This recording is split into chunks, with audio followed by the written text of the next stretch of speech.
Welcome to Talk About It. I'm Mike Saracero.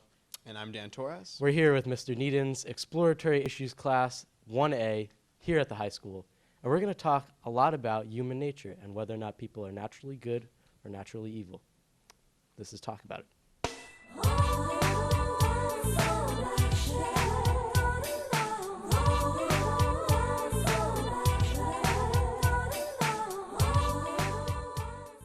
What are morals and ethics?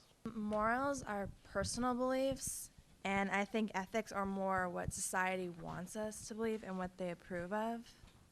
And I think morals are more on our own and what our family might say. So morals and ethics, as you just said, sort of lay the base for a lot of what we do as a people, how we make our decisions, how our culture functions, how our society functions.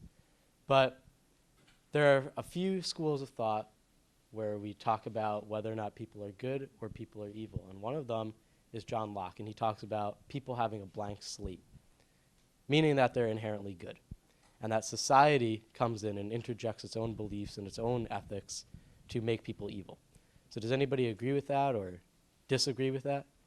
I think John Locke was correct in saying that people are born with a blank slate, and that, like, I don't know, that you kind of figure out what you would like to do based on what surrounds you. So, like, someone may be born into a bad family and that's why they end up a bad person, or they could be born into a good family and be surrounded by bad people, and that is what makes them make the wrong decisions to be a bad person. Or the other way around, if someone's surrounded by good people who make good decisions, that's why they're a good person. It has nothing to do with, like, being born an evil little child, but yeah. So do you think that it's entirely environmental? Your environment influences who you are? Yeah. Thank you for your deep thoughts. Anybody else want to add to what Luke had to say or have a dissenting view at all? I would have to agree and say that I believe what's hardwired into your brain when you're born has very little to do with the outcome of who you are. Well, I would have to agree with Mike and Luke, because when we're born, it's kind of we're just little children and we look to everyone for guidance, like our parents and our grandparents and our relatives. So we really don't know what's going on. So we're basically innocent with a blank slate, as people say. So when we look at our parents and other people, it gives us a sense of guidance to become who we are. Great. Thank you very much. Anybody else? Anyone have a different opinion on that? Does anyone think that we're not inherently good? That we're born with evil maybe and we eventually become good? I think that people are born evil, and that is expressed. However, it is possible for your views to change over time as you are influenced. But I feel that no matter what, there's always like evil, because that's what you're born with. How many infant children do you know that are off doing like making bad decisions and being up to no good all the time? I mean, they cry. It's a movie, Dan. Take it easy. Like, I just don't understand, like, how you could think that, because like, children all play with each other. There's no racial issues. There's no prejudice or anything like that. There's, like, if you put two kids in a room together, they'll play with each other and they'll be happy and they'll have fun like good kids. So Their brains are also nowhere near developed. That is not really what I'm saying. I'm just saying that you're born evil, I guess. I'm not saying that it's necessarily expressed. I'm just saying that regardless, you're just I guess when put in the right situations, it's bound to come out that you are evil, whether it's expressed necessarily all the time or not. can you elaborate on like on like what you mean by being born evil? Like what are you trying to say? I just think that it's I guess you could say, correct word would be instinct, I guess, that when put in the correct situation, you are bound to act either out of self need or greed, or to inherently put down someone else. I'm gonna take over here. I don't necessarily agree like entirely, but I think I'm understanding what he's trying to say a little differently. I think you're saying that we're not born evil, like we're not like little evil babies, just like diabolical babies, but we're born with evil, the potential of evil and good, obviously, because I mean, for most part as people we are good. I mean, us just having this discussion here, not trying to kill each other, proves that point. But is that what you're trying to say on that part? Then really you don't disagree, because that's what John Locke is saying. He's saying you're born with a blank slate and you could go either way depending on how like things around you are. I wanted to say that I really don't think that we're born being good or bad, or maybe it's both. It's just that what are good and bad is just two things made up by mankind. So that's a little, I don't know, that's a bit confusing to me. I don't think we really belong to either one. And that brings up an interesting point as well. What is good? What is bad? I mean, is it something we entirely create? Where does this come from? Does anyone want to talk about that at all, possibly? I think that's an excellent point, because it brings to light the discussion point of do we naturally know what's good inside of us, or are we told what's good by a society? So are we fulfilling a self-fulfilling prophecy on earth that we have something to bring to the world, or do we come here and we have to listen to people in order to make good decisions? And it brings up another interesting point too, is are we unlearning things when we're born? So if we're born with a certain set of values, do we have to unlearn those and learn another set according to society? Or do we naturally have what we would like to call good morals and ethics inside of us that agree with what society is? You know what I'm saying? And to get back to what Andrew was saying before, if given the right circumstances, if given a stripped down notion of society, that we lose all essence of conformity in society, what happens to our world? And we can bring to light the discussion about Lord of the Flies. If we're lost on an island together, do we become animals again? Do we become savages? You know what I'm saying? So if the circumstances are right, if we lose the constraints of society, if we lose good role models, are we good or are we bad? Well, as Mr. Needham was saying, if we're on an island and we have no control, I think it'd be if you believe in your morals and your ethics strong enough, then you'll probably keep them.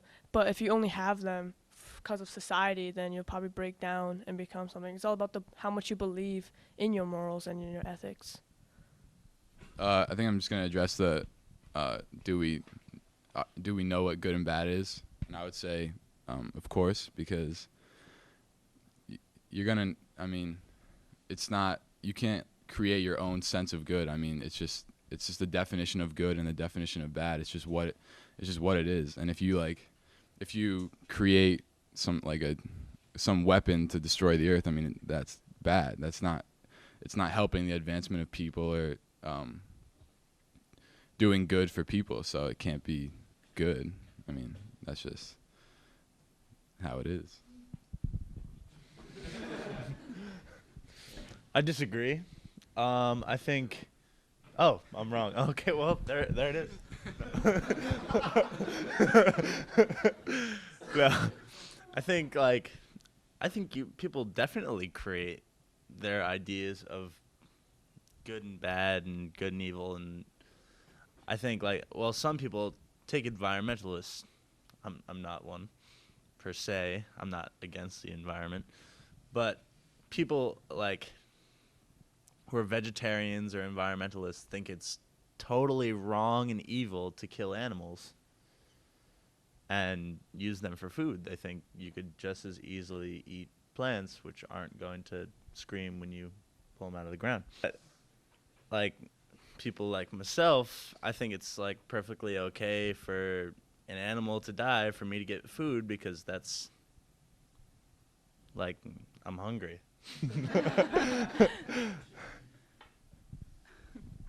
Yeah, I also have to disagree with you there, just because, I mean, there is what you know to be good and bad is what you have learned. And just because someone told you that it's good and bad doesn't necessarily make it good and bad.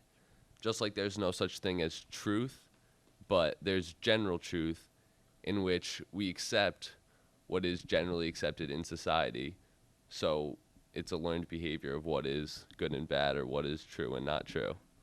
Your point certainly changes both of you changes my perspective by you saying that.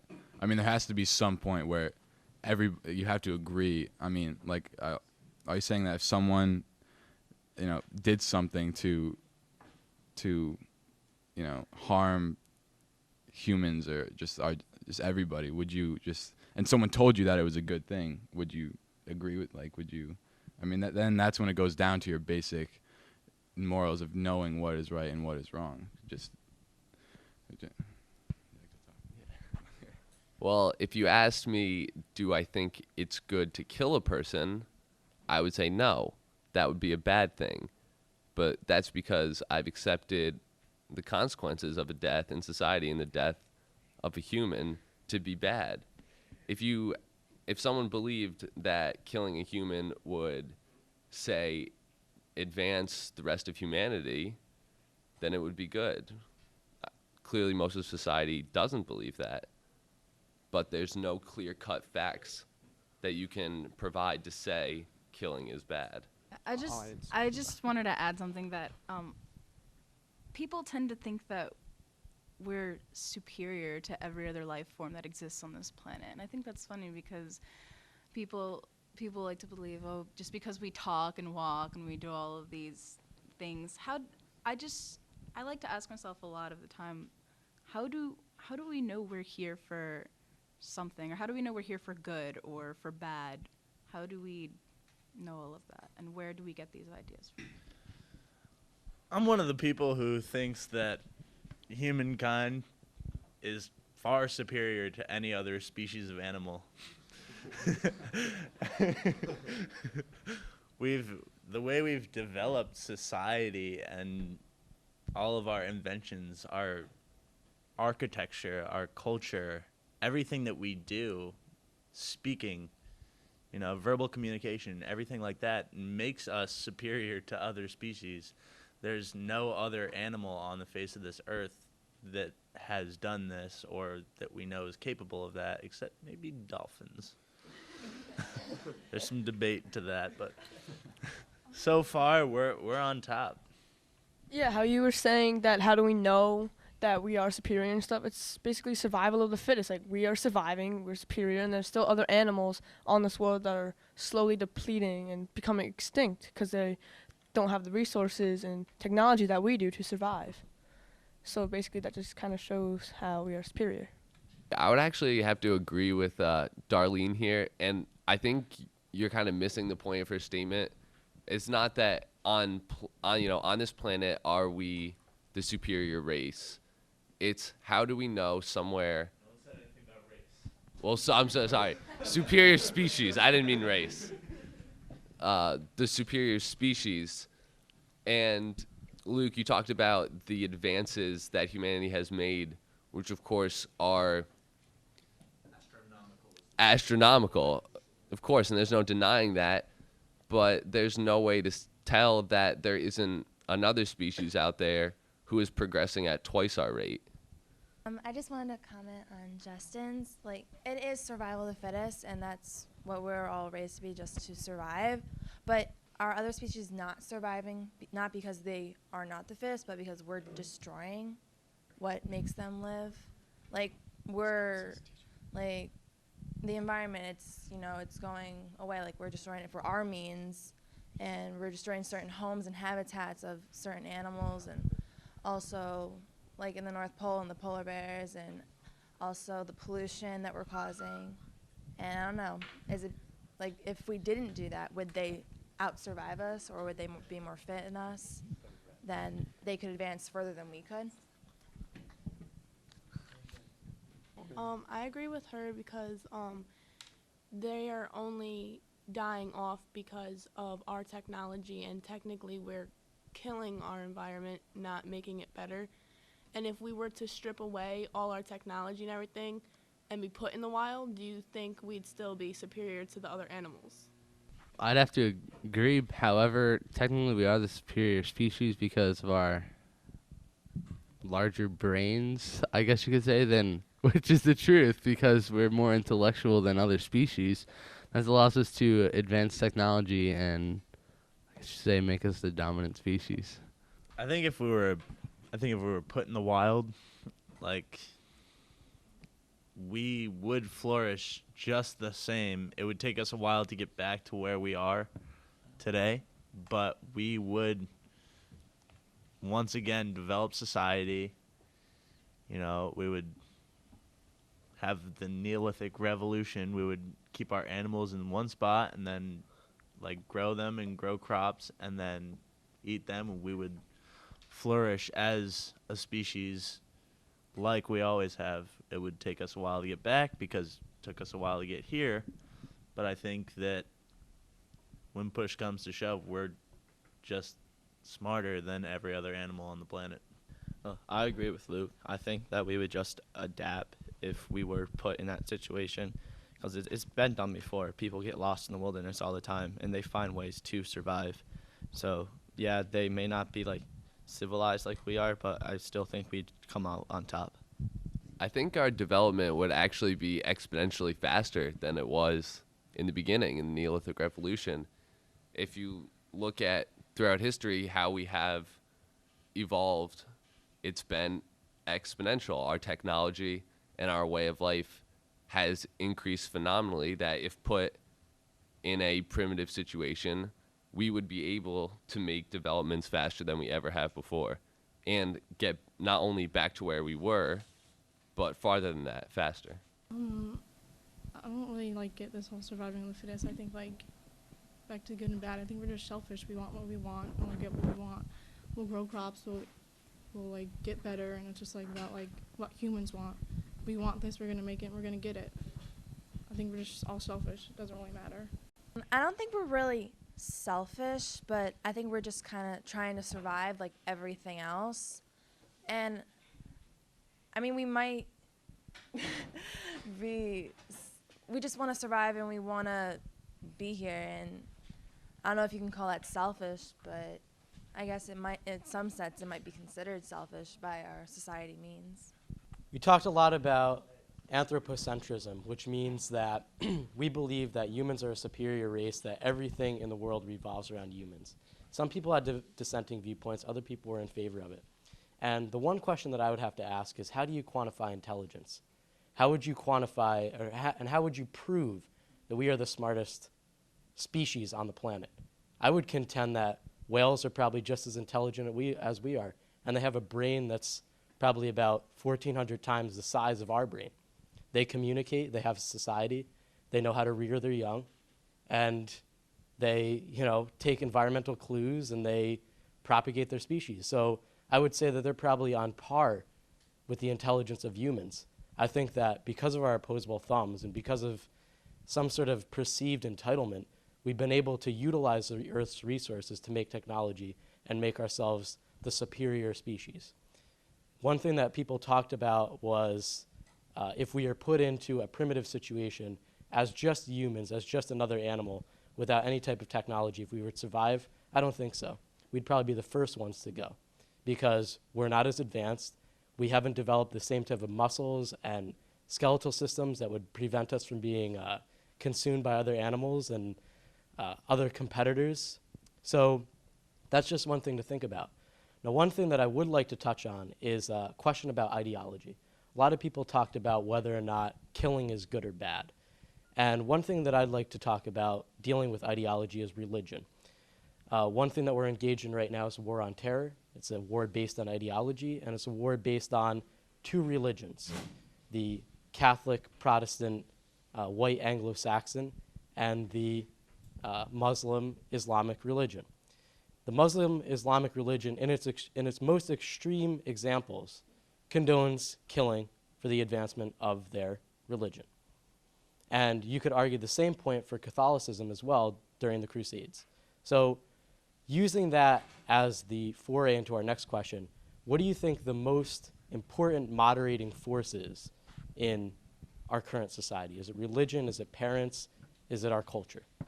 I think it's what you believe in the most. Like, if you're a very religious person, then your religion will come first.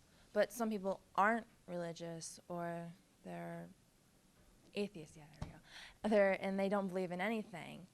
But then again, our parents do play a huge part growing up. But, you know, at 18, you can break those ties, even though you may still have those values that they install in you. So it kind of depends on the person. For me, it's probably, like, as of now, it's probably just me. It's none of those things. It's just what I believe is good and just kind of sticking to my guns. I'd like to maybe jump back to why humans are the most humans are the like most evolved species. Mike made some good points, you know. Whales have big brains, they can communicate, they do well as a species, but they've failed to evolve the way we have. They've failed to have discussion like we did. Like, they may be able to communicate on some level, but I don't think that they can sit in a group like we are doing right now and they can have conversation. They can't build buildings, not because they don't have opposable thumbs, but because they just can't think to do that. Like, plus they probably don't need them. They live underwater. But I think, you know, if we were stripped of everything, we would definitely flourish. We would definitely come back. We would not be the first to go because we're intelligent on so many levels, and we are strong enough to gather fruits, berries, hunter-gatherer kind of survival. We could definitely do that. We've done that in the past. And I think that we could easily come back to where we are today. You know, like Mike was saying earlier, even faster than we did the first time because we already have this knowledge that we have. But the whole superior thing, if we're so superior, then, like, why do we constantly kill each other? Like, the whole, like you said, whales can't sit together and communicate. Whales do actually go in a community, and they do talk to each other. But they don't have to kill each other off. They don't have to kill each other off in order to survive, you know? Like, we feel that we have to survive by killing each other off. Like, in any animal species, like lions have prides, they don't kill each other in their own prides because they can survive together. So, the thing with the lion prides, I mean, I'm not really sure, so you have to correct me if I'm wrong, but it's kind of like your own little, like, family, I guess. Is it? Oh, yeah. I don't know. I mean, like, obviously we do kill our own family, but I think it's in extreme cases, and obviously it's not as common. And I think that, I guess we are kind of like we don't have a lot of distaste, but I guess there's kind of like arguments, just like I guess with other species. Coming back to the intelligence question that Mike said, I think like our intelligence come from what we create in this world, in the environment that we are. So, like, these animals, no matter how evolved they are, you don't see around them like the things that they create. And we create our environment, we create who we are. So, and actually, like, nowadays have like artificial intelligence that we created, you know, so I think that's part of our intelligence. I was actually just going to comment what Andrew and what she said. Maybe we're more advanced because we would have a reason to kill for, maybe. And like when you're out in the wild, it's majority instinct. And I mean, we do have instinct, but it's more intelligence now. And I just think we have more reasons to kill, which probably might make us advance.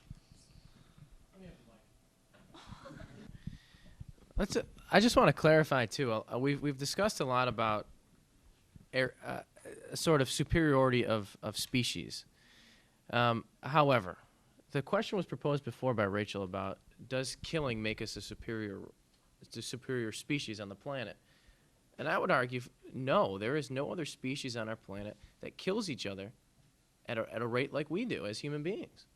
And does that make us superior? Absolutely not. Have we killed for technological advancement? Yes. Have we killed for religion? Yes. Does it make us more advanced than a whale? No, it doesn't. There is no way you can rationalize that the killing of other human beings makes us a more superior creation. Just to respond to Mr. Needon's comment that we are the only species that kills its own kind, there's also no way to prove that in the future that won't have benefited us. That, in a sense, it would be necessary, that it's a dog-eat-dog world, and that we would have essentially taken one step back to take 2 steps forward. And Mike also brought up a good point about the whales and how there's no way to quantify the fact that we are the best species. And what I would have to say to that is there's no way to quantify the advancements that whales have made in the past 500,000 years when there is very clear ways to quantify the advancements that humans have made. Just to respond to Mr. Needon's comment that we are the only species that kills its own kind, there's also no way to prove that in the future that won't have benefited us. That, in a sense, it would be necessary, that it's a dog-eat-dog world, and that we would have essentially taken one step back to take 2 steps forward. And Mike also brought up a good point about the whales and how there's no way to quantify the fact that we are the best species. And what I would have to say to that is there's no way to quantify the advancements that whales have made in the past 500,000 years when there is very clear ways to quantify the advancements that humans have made.